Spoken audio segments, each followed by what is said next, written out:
ಮಧ್ಯಪ್ರಾಚ್ಯದಲ್ಲಿ ಯುದ್ಧ ತೀವ್ರಗೊಂಡ ಹಿನ್ನೆಲೆ ಅಮೆರಿಕ ಜೊತೆ ಇರಾನ್ ಮಾತುಕತೆ ನಡೆಸಲು ಒಪ್ಪಿಕೊಂಡಿದೆ. ಟ್ರಂಪ್ ಜೊತೆ ಮಾತುಕತೆಗೆ ಮುಜ್ತಬಾ ಖಮೇನಿ ಒಪ್ಪಿಗೆ ನೀಡಿದ್ದಾರೆ. ಕೊಲ್ಲಿ ರಾಷ್ಟ್ರಗಳ ಯುದ್ಧ ಶಮನಗೊಳಿಸಲು ಪ್ರಯತ್ನಿಸಲಾಗ್ತಾ ಇದೆ. ಟ್ರಂಪ್ ಷರತ್ತುಗಳಿಗೆ ಖಮೇನಿ ಒಪ್ತಾರಾ ಅಂತ ಕಾದು ನೋಡಬೇಕಿದೆ. ಈಗಾಗಲೇ ಒಂದು ಹಂತದಲ್ಲಿ ಅಧಿಕಾರಿಗಳ ಜೊತೆ ವೈಟ್ ಹೌಸ್ ಅಧಿಕಾರಿಗಳು ಚರ್ಚೆ ನಡೆಸಿದ್ದಾರೆ.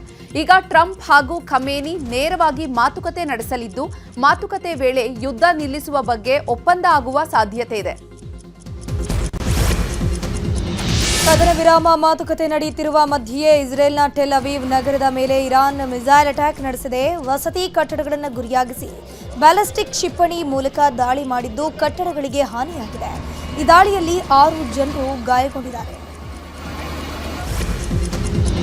ಮಧ್ಯಪ್ರಾಚ್ಯದಲ್ಲಿನ ಯುದ್ಧದ ಕುರಿತು ರಾಜ್ಯಸಭೆಯಲ್ಲಿ ಪ್ರಧಾನಿ ನರೇಂದ್ರ ಮೋದಿ ಮಾತನಾಡಿದ್ದಾರೆ. ಸಂಘರ್ಷದಿಂದ ಇಡೀ ಜಗತ್ತಿನ ತೈಲ ಸಮಸ್ಯೆ ಉಂಟಾಗ್ತಾ ಇದೆ. ಭಾರತದಲ್ಲಿ ಪೆಟ್ರೋಲ್ ಡೀಸೆಲ್ ಸಮಸ್ಯೆ ಇಲ್ಲ. ಎಲ್ಪಿಜಿ ಪೂರೈಕೆಗೂ ಕೂಡ ಪ್ರಯತ್ನ ಮಾಡಲಾಗ್ತಾ ಇದೆ. ಜನರು ಆತಂಕ ಪಡುವ ಅವಶ್ಯಕತೆ ಇಲ್ಲ ಅಂತ ಮೋದಿ ಸ್ಪಷ್ಟನೆ ನೀಡಿದ್ದಾರೆ. सप्लाई में सरकार घरेलू गैस सप्लाई में एलपीजी के अलावा पीएनजी पर भी बल दे रही है. बीते दशक में देश में पीएनजी कनेक्शन पर अभूतपूर्व काम हुआ है. बीते दिनों में इस काम को और तेज किया गया है. साथ ही एलपीजी के घरेलू उत्पादन को भी बड़े पैमाने पर बढ़ाने का प्रयास किया जा रहा है. ಇನ್ನು ಹರ್ಮುಜ್ ಜಲಸಂಧಿ ಬಂದ್ ಕುರಿತಾಗಿಯೂ ರಾಜ್ಯಸಭೆಯಲ್ಲಿ ಮಾಹಿತಿ ನೀಡಿದ ಪ್ರಧಾನಿ ಮೋದಿ, ಹರ್ಮುಜ್ನಲ್ಲಿ ಭಾರತದ ಹಲವು ಹಡಗುಗಳು ಸಿಲುಕಿವೆ. ಹಡಗುಗಳಲ್ಲಿ ಸಿಲುಕಿರುವಂತಹ ಭಾರತೀಯರ ರಕ್ಷಣೆಗೆ ಕ್ರಮ ಆಗ್ತಾ ಇದೆ. ಗಲ್ಫ್ ರಾಷ್ಟ್ರಗಳ ಮುಖ್ಯಸ್ಥರ ಜೊತೆ ನಾವು ಚರ್ಚೆ ಮಾಡ್ತಿದ್ದೇವೆ. ನಾವು ಶಾಂತಿಯ ಸಂದೇಶವನ್ನ ಸಾರಬೇಕಿದೆ. ಮಾತುಕತೆ ಮೂಲಕ ಶಾಂತಿ ನೆಲೆಸುವ ಕಾರ್ಯ ಆಗ್ತಾ ಇದೆ ಎಂದಿದ್ದಾರೆ. ಮಧ್ಯಪ್ರಾಚ್ಯ ದೇಶಗಳಿಂದ ಮತ್ತೆರಡು ತೈಲ ಹಡಗುಗಳು ಭಾರತದತ್ತ ಬರ್ತಾ ಇದೆ. ಜಗ್ ವಸಂತ್ ಮತ್ತು ಪೈನ್ ಗ್ಯಾಸ್ ಎಂಬ 2 ಹಡಗುಗಳು 92,612.59 ಮೆಟ್ರಿಕ್ ಟನ್ ಎಲ್ಪಿಜಿಯನ್ನು ಹೊತ್ತು ಬರ್ತಿದ್ದು ಈಗಾಗಲೇ ಹಾರ್ಮುಜ್ ಜಲಸಂಧಿಯನ್ನು ದಾಟಿವೆ. ಮಾರ್ಚ್ 28ರ ಒಳಗೆ ಭಾರತಕ್ಕೆ ಬಂದು ತಲುಪುವ ಸಾಧ್ಯತೆ ಕೂಡ ಇದೆ. ಇನ್ನು ಈ 2 ಹಡಗುಗಳಲ್ಲಿ 60 ಸಿಬ್ಬಂದಿ ಇದ್ದಾರೆ. ಯುದ್ಧದ ನಡುವೆಯೂ ಇರಾನ್ ಹೊಸ 10 ಮಿಲಿಯನ್ ಮೌಲ್ಯದ ರಿಯಾಲ್ ನೋಟನ್ನ ಬಿಡುಗಡೆ ಮಾಡಿದೆ. ಇದು ಈವರೆಗೂ ಬಿಡುಗಡೆಯಾದಂತಹ ಅತ್ಯಧಿಕ ಮುಖಬೆಲೆಯ ನೋಟು ಎನ್ನಲಾಗಿದೆ. ಇರಾನ್ ಆರ್ಥಿಕತೆಯ ಮೇಲೆ ಯುದ್ಧದ ಬಿಸಿ ತಟ್ಟಿದೆ. ಹಣದುಬ್ಬರವನ್ನು ತಡೆಯಲು ಇರಾನ್ ತನ್ನ ಹೊಸ ಮುಖಬೆಲೆಯ ನೋಟನ್ನ ಪರಿಚಯಿಸಿದೆ. ಭಾರತೀಯ ರೂಪಾಯಿಯ ಲೆಕ್ಕದಲ್ಲಿ ಇದರ ಮೌಲ್ಯ 650 ರೂಪಾಯಿ ಆಗಿದೆ.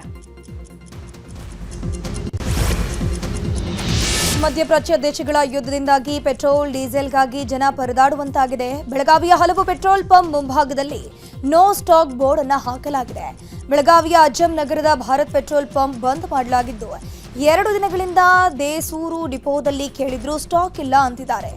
ಯುದ್ಧದ ಎಫೆಕ್ಟ್ನಿಂದ ನಮ್ಮಲ್ಲಿ ಪೆಟ್ರೋಲ್ ಸಿಗ್ತಿಲ್ಲ, ಡಿಪೋದಲ್ಲೇ ಪೆಟ್ರೋಲ್ ಡೀಸೆಲ್ ಸಪ್ಲೈ ಇಲ್ಲ, ಸ್ಟಾಕ್ ಬಂದಿಲ್ಲ ಅಂತ ಮುಖ್ಯ ಸಪ್ಲೈಯರ್ ಹೇಳ್ತಿದ್ದಾರೆ. ಜನರಿಗೆ ಸ್ಟಾಕ್ ಇಲ್ಲ ಅಂತ ಉತ್ತರ ನೀಡಿ ಸಾಕಾಗಿದೆ ಅಂತ ಪಂಪ್ ಮಾಲೀಕರು ಬೇಸರ ವ್ಯಕ್ತಪಡಿಸಿದರು.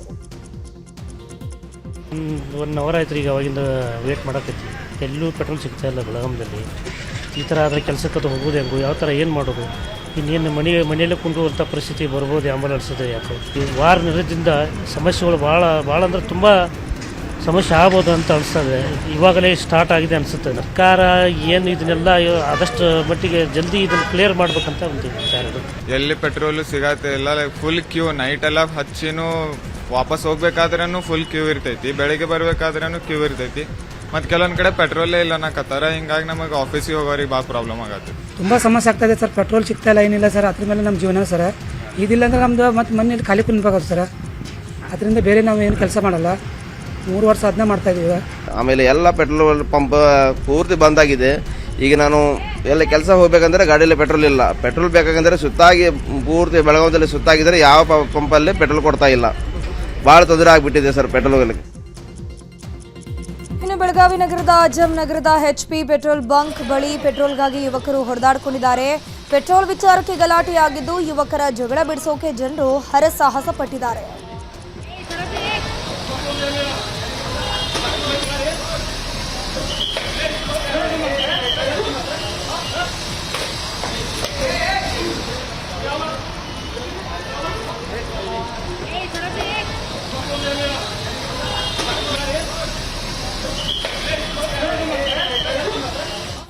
ಪೆಟ್ರೋಲ್ ಸಿಗಲ್ಲ ಎಂಬ ವದಂತಿ ಹಿನ್ನೆಲೆ ಚಿಕ್ಕೋಡಿಯಲ್ಲೂ ಕೂಡ ಬಹುತೇಕ ಪೆಟ್ರೋಲ್ ಬಂಕ್ಗಳು ಫುಲ್ ರಶ್ ಆಗಿವೆ. ಸಾವಿರಾರು ಸಂಖ್ಯೆಯಲ್ಲಿ ಬಂಕ್ಗಳಿಗೆ ಜನರು ಬಂದು ಕ್ಯೂ ನಿಂತು ಪೆಟ್ರೋಲ್ಗಾಗಿ ಕಾಯುತ್ತಿದ್ದಾರೆ.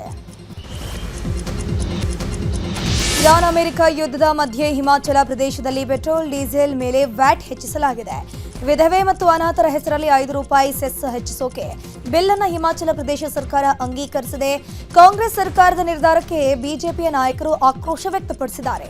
ಜನ ವಿರೋಧಿ ಸರ್ಕಾರ ಹಣದುಬ್ಬರಕ್ಕೆ ಕಾರಣ ಅಂತ ಬಿಜೆಪಿ ಟೀಕಿಸಿದೆ. ಸರ್ಕಾರದ ನಿರ್ಧಾರವನ್ನು ಸಿಎಂ ಸುಖವಿಂದರ್ ಸಿಂಗ್ ಸುಖು ಸಮರ್ಥಿಸಿಕೊಂಡಿದ್ದಾರೆ.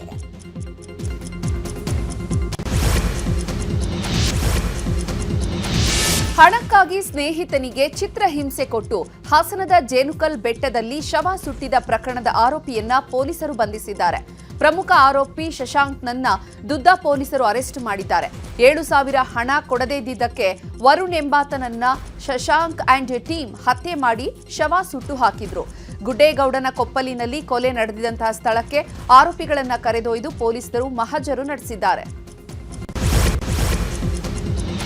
ಈಗ ರಾಜಕೀಯ ವಲಯದ ಪ್ರಮುಖ ವಿದ್ಯಮಾನಗಳು.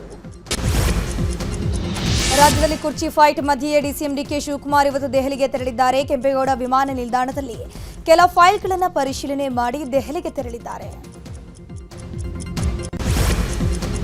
ನಾಳೆ ಕೆಪಿಸಿಸಿ ವಕ್ತಾರರ ಜೊತೆ ಸುರ್ಜೇವಾಲಾ ಸಭೆ ನಡೆಸಲಿದ್ದಾರೆ.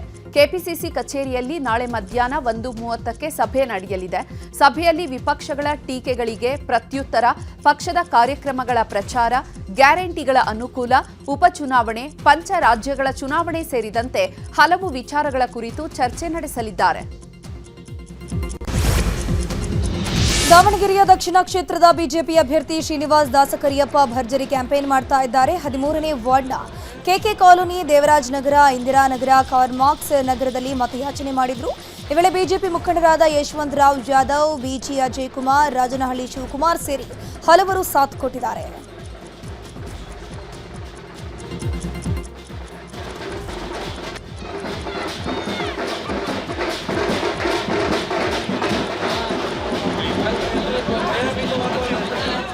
ದಾವಣಗೆರೆಯಲ್ಲಿ ಅಲ್ಪಸಂಖ್ಯಾತರಿಂದ ಟಿಕೆಟ್ ಕೈತಪ್ಪಿದ ಹಿನ್ನೆಲೆ ಬಿಜೆಪಿ ಅಲ್ಪಸಂಖ್ಯಾತರ ಮತ ಸೆಳೆಯೋಕೆ ಕಸರತ್ತನ್ನು ಆರಂಭಿಸಿದೆ. ಇಮಾಮ್ ನಗರದಲ್ಲಿ ಬಿಜೆಪಿ ಅಭ್ಯರ್ಥಿ ಶ್ರೀನಿವಾಸ್ ಪತ್ನಿ ಸಂಧ್ಯಾ ಪ್ರಚಾರ ಮಾಡಿದ್ದಾರೆ. ಮುಸ್ಲಿಂ ಮನೆಗೆ ತೆರಳಿ ಮತಯಾಚನೆ ಮಾಡಿದ್ದಾರೆ. ಈ ವೇಳೆ ಮುಸ್ಲಿಂ ಮಹಿಳೆಯರು ಹಿಂದೂ ಸಂಪ್ರದಾಯದಂತೆ ಉಡಿ ತುಂಬಿದ್ದಾರೆ.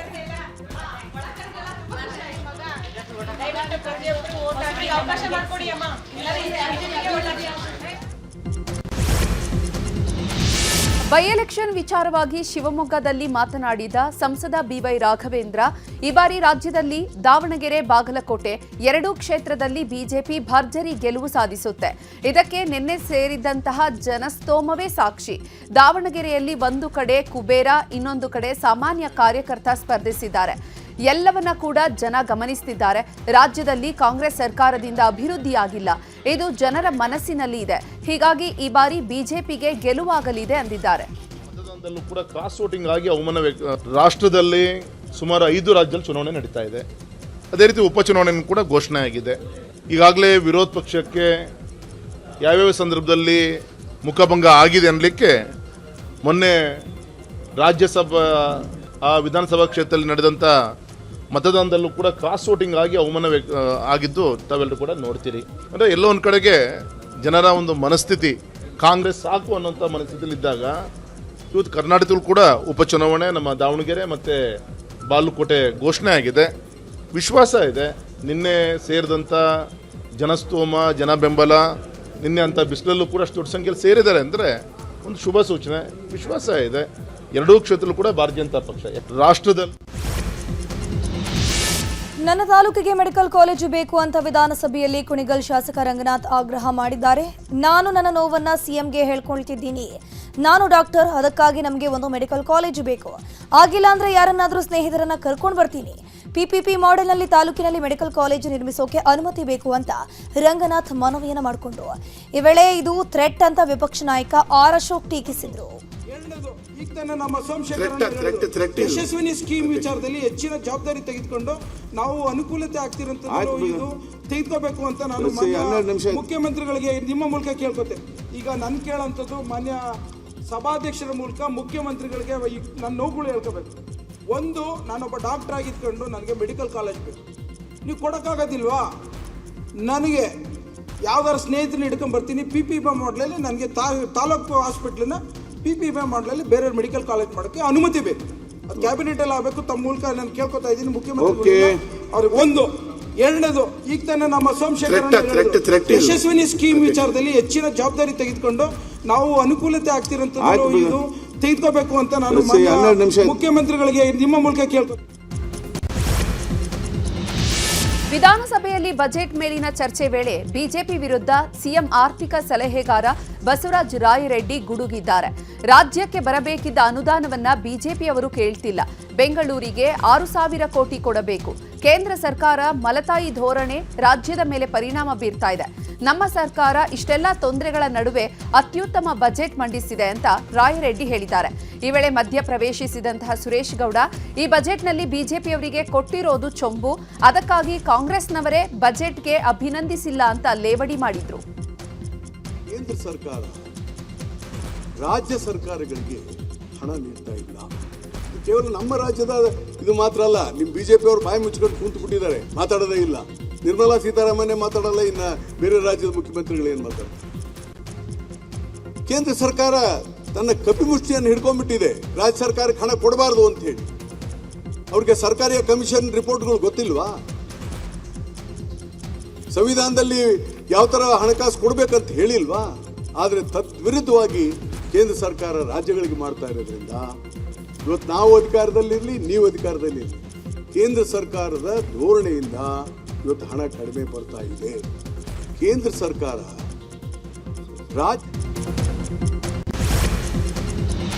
ಈಗ ರಾಜ್ಯದ ಪ್ರಮುಖ ಸುದ್ದಿಗಳು. ನ್ಯಾಯಮೂರ್ತಿ ನಾಗಮೋಹನ್ ದಾಸ್ ಒಳ ಮೀಸಲಾತಿ ವರದಿ ಖಂಡಿಸಿ ಚಿಕ್ಕಬಳ್ಳಾಪುರದಲ್ಲಿ ಬೃಹತ್ ಪ್ರತಿಭಟನೆ ನಡೆಯಿತು. ದಲಿತ ಒಕ್ಕೂಟಗಳಿಂದ ಜಿಲ್ಲಾಧಿಕಾರಿಗಳ ಕಚೇರಿಗೆ ಮುತ್ತಿಗೆ ಹಾಕಿ ಆಕ್ರೋಶ ವ್ಯಕ್ತಪಡಿಸಿದರು.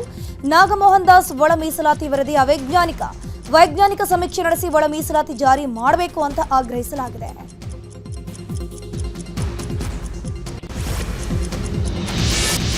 ಶನಿವಾರದಿಂದ ಐಪಿಎಲ್ ಆರಂಭದ ಹಿನ್ನೆಲೆ ಮೊದಲ ಪಂದ್ಯ ಆರ್ಸಿಬಿ ಮತ್ತು ಎಸ್ಆರ್ಎಚ್ ಮುಖಾಮುಖಿಯಾಗಲಿವೆ. ಇವತ್ತು ಸನ್ರೈಸರ್ಸ್ ಹೈದರಾಬಾದ್ ತಂಡ ಬೆಂಗಳೂರಿಗೆ ಆಗಮಿಸಿದೆ. ಅಭಿಷೇಕ್ ಶರ್ಮಾ, ಮುತ್ತಯ್ಯ ಮುರಳೀಧರನ್ ಮತ್ತು ಹರ್ಷಲ್ ಪಟೇಲ್, ನಿತೇಶ್ ಕುಮಾರ್ ರೆಡ್ಡಿ ಸೇರಿದಂತೆ ತಂಡದ ಸದಸ್ಯರು ಆಗಮಿಸಿದ್ದಾರೆ. ಮುತ್ತಪರೈ ಪುತ್ರ ರಿಕಿ ರೈನಿಂದ ಲ್ಯಾಂಬೋರ್ಗಿನಿ ಕಾರ್ ಡ್ರಿಫ್ಟಿಂಗ್ ಪ್ರಕರಣಕ್ಕೆ ಸಂಬಂಧಪಟ್ಟಂತೆ ರಿಕಿ ರೈ ಪರ ವಕೀಲ ನೀಡಿದ್ದ ಹೇಳಿಕೆಗೆ ಬೆಂಗಳೂರು ಪೊಲೀಸರು ಟಾಂಗ್ ಕೊಟ್ಟಿದ್ದಾರೆ. ನಿನ್ನೆ ಬೇಲ್ ಬಳಿಕ ಮಾಧ್ಯಮಗಳಿಗೆ ಪ್ರತಿಕ್ರಿಯೆ ನೀಡಿದಂತಹ ರಿಕಿ ರೈ ಪರ ವಕೀಲ ನಾರಾಯಣಸ್ವಾಮಿ, ಕಾರ್ ಡ್ರಿಫ್ಟಿಂಗ್ ಮಾಡಿದ್ದ ರಸ್ತೆ ಇತ್ತೀಚೆಗೆ ಸರಿ ಮಾಡಿದ್ದಾರೆ. ಬ್ರೇಕ್ ಹೊಡೆದಾಗ ಸ್ಕಿಡ್ ಆಗಿದೆ, ಆದರೂ ಚಾಲಕ ಸೃಜನಶೀಲತೆಯಿಂದ ಮೆಚ್ಚಬೇಕದಕ್ಕೆ ಅಂತ ಹೇಳಿದ್ರು.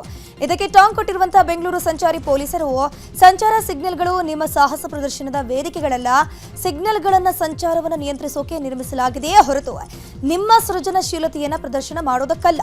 ನಿಯಮಗಳನ್ನು ಪಾಲಿಸಿ ಮತ್ತು ಸುರಕ್ಷಿತವಾಗಿರಿ ಅಂತ ಸೋಷಿಯಲ್ ಮೀಡಿಯಾದಲ್ಲಿ ಪೋಸ್ಟ್ ಅನ್ನು ಮಾಡಿದ್ದಾರೆ. ರಾಜ್ಯದಲ್ಲಿ ಮಳೆ ಮುಂದುವರೆದಿದೆ. ಬೆಳಗಾವಿಯಲ್ಲಿ ಗುಡುಗು ಸಹಿತ ಆಲಿಕಲ್ಲು ಮಳೆ ಸುರಿದಿದೆ. ಬೆಳಗಾವಿಯ ಚೆನ್ನಮ್ಮ ವೃತ್ತ ಮತ್ತು ಕ್ಯಾಂಪ್, ಖಡೆ ಬಜಾರ ಮತ್ತು ಪೋರ್ಟ್ ರೋಡ್ ಪ್ರದೇಶದಲ್ಲಿ ಅಧಿಕ ಮಳೆಯಾಗಿದೆ. 1.5 ಗಂಟೆಗೂ ಹೆಚ್ಚು ಕಾಲ ಮಳೆ ಸುರಿದಿದ್ದು ತಗ್ಗು ಪ್ರದೇಶಗಳಿಗೆ ನೀರು ನುಗ್ಗಿ ಅವಾಂತರ ಸೃಷ್ಟಿಯಾಗಿದೆ. ಅಪರ ಜಿಲ್ಲಾಧಿಕಾರಿ ಕೊಠಡಿಗೂ ಕೂಡ ನೀರು ನುಗ್ಗಿದೆ.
ಈಗ ದೇಶದ ಪ್ರಮುಖ ಸುದ್ದಿಗಳು. ಅನ್ಯ ಧರ್ಮಕ್ಕೆ ಮತಾಂತರ ಆಗುವ ದಲಿತರಿಗೆ ಸುಪ್ರೀಂ ಕೋರ್ಟ್ ಶಾಕ್ ಕೊಟ್ಟಿದೆ. ಅನ್ಯ ಧರ್ಮಕ್ಕೆ ಏನಾದರೂ ಮತಾಂತರವಾದರೆ ಅಂತವರಿಗೆ ಎಸ್ಸಿ ಎಸ್ಟಿ ಕೋಟಾದಡಿ ಮೀಸಲಾತಿ ಸಿಗಲ್ಲ ಅಂತ ಸುಪ್ರೀಂ ಕೋರ್ಟ್ ಮಹತ್ವದ ಆದೇಶವನ್ನು ಹೊರಡಿಸಿದೆ. ನ್ಯಾಯಮೂರ್ತಿ ಪಿಕೆ ಮಿಶ್ರಾ ಅಂಜಾರಿಯಾ ಅವರಿದ್ದ ಪೀಠ ಆದೇಶ ಹೊರಡಿಸಿದ್ದು ಮತಾಂತರ ಆದವರಿಗೆ ಮೀಸಲಾತಿ ಎಸ್ಸಿ ಸಮುದಾಯದ ಸೌಲಭ್ಯ ಸಿಗಲ್ಲ ಅಂತ ಹೇಳಿದೆ. ಆದರೆ ಬೌದ್ಧ, ಜೈನ, ಸಿಖ್ ಸಮುದಾಯಕ್ಕೆ ಮತಾಂತರವಾದರೆ ಆ ಆದೇಶ ಅನ್ವಯ ಆಗೋದಿಲ್ಲ ಅಂತ ತಿಳಿಸಿದೆ. ಉತ್ತರ ಪ್ರದೇಶದ ಬೃಂದಾವನದಲ್ಲಿ ನಡೆದ ಕಾರ್ಯಕ್ರಮದಲ್ಲಿ ಆರ್ಎಸ್ಎಸ್ ಮುಖ್ಯಸ್ಥ ಮೋಹನ್ ಭಾಗವತ್ ಭಾಗಿಯಾಗಿದ್ರು. ಕಾರ್ಯಕ್ರಮದಲ್ಲಿ ಮಾತನಾಡಿದ ಮೋಹನ್ ಭಾಗವತ್, ಪೋಷಕರು 3 ಮಕ್ಕಳನ್ನ ಹೆರಬೇಕು ಅಂತ ಹೇಳಿದ್ದಾರೆ. ದಂಪತಿ 3 ಮಕ್ಕಳನ್ನ ಹೆತ್ತರೆ ಪೋಷಕರು ಮತ್ತು ಮಕ್ಕಳ ಆರೋಗ್ಯ ಹೆಚ್ಚಾಗುತ್ತದೆ ಅಂತ ವೈದ್ಯರು ಹೇಳ್ತಾರೆ. ಅನೇಕ ದೇಶಗಳು ಜನನ ಪ್ರಮಾಣವನ್ನ ಹೆಚ್ಚಿಸಲು ಈ ಕೆಲಸ ಮಾಡುತ್ತವೆ ಅಂತ ಮೋಹನ್ ಭಾಗವತ್ ಹೇಳಿದ್ದಾರೆ. तो आपस में लड़ते मैंने गृहस्थों से जो सुना है वो मैं आपको बताता हूं. इसमें मेरा कोई विचार नहीं है, मैं इसका विचार ही नहीं करता. डॉक्टर लोग कहते हैं कि भाई अगर 3 संतान होते हैं तो माता पिता और बच्चों के स्वास्थ्य की गारंटी बढ़ जाती है. डॉक्टर लोग कहते हैं.